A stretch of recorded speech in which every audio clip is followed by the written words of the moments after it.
Welcome friends. আপনারা জানেন যে জিপিএফ এর সম্পূর্ণ কাজই এখন অনলাইনে হয়।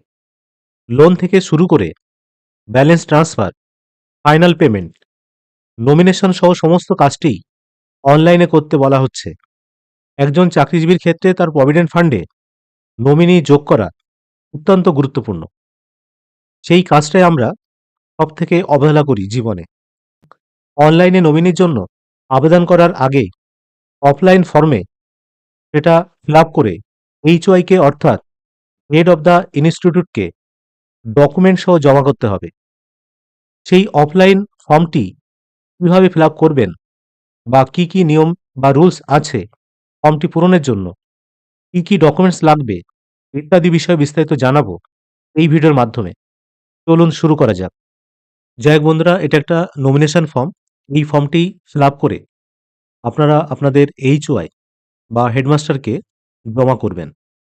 তারপরে এইচওয়াই অনলাইনে অর্থাৎ এইচওয়াই লগ ইন থেকে আপনাদের এই নমিনেশন ফর্মটি অনলাইনে ফিল আপ করবেন, করে জমা করবেন।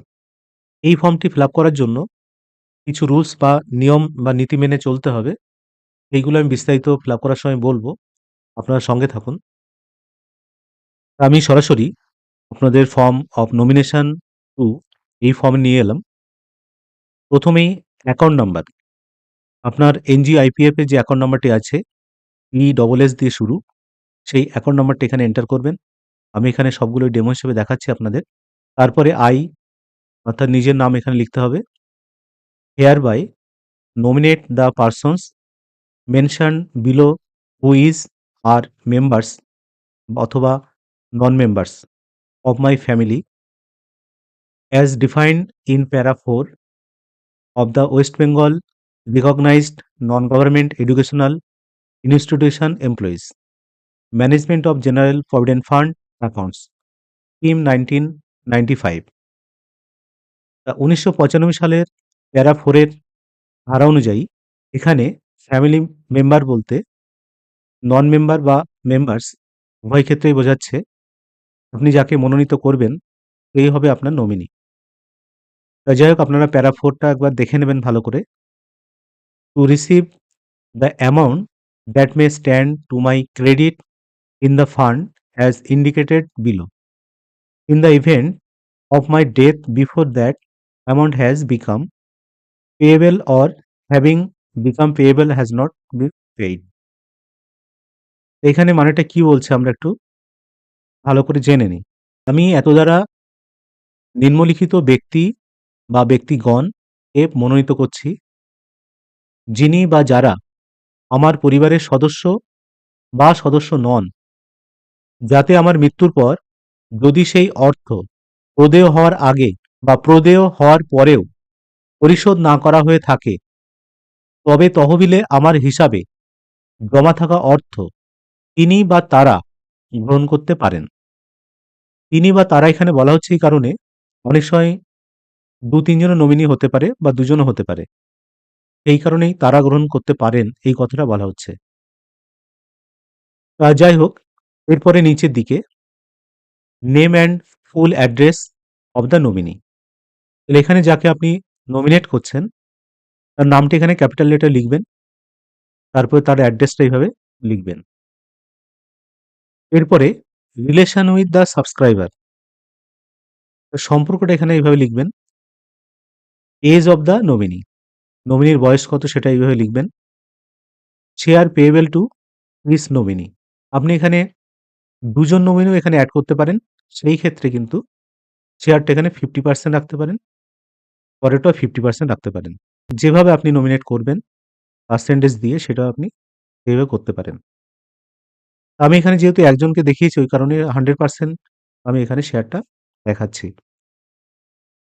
এরপরে 5 নাম্বার পয়েন্টটি একটু আমরা ভালো করে বুঝে নিই। Contingencies on the happening of which the nomination will become invalid. অর্থাৎ এখানে যেসব ঘটনার পরিপ্রেক্ষিতে মনোনয়নটি অবৈধ হবে, আমি এখানে যে কারণে আমি নমিনেশনটি ইনভ্যালিড করব সেটা হচ্ছে 1 নম্বর, যেটা হচ্ছে ডিভোর্স। যদি নমিনি ডিভোর্স হয়ে যায় সেক্ষেত্রে এটা ইনভ্যালিড হয়ে যাবে। যদি নমিনি রিম্যারেজ করে সেই ক্ষেত্রেও কিন্তু এটা ইনভ্যালিড হয়ে যাবে। লাস্ট হচ্ছে ইনস্যানিটি। যদি সে পাগল হয়ে যায় সেক্ষেত্রেও কিন্তু এই নমিনি পত্রটি ইনভ্যালিড হয়ে যাবে। এরপরে name, address and relationship of the persons if any to whom the right of nominee shall pass in the event of his বা হার প্রিসিডিং দ্য সাবস্ক্রাইবার।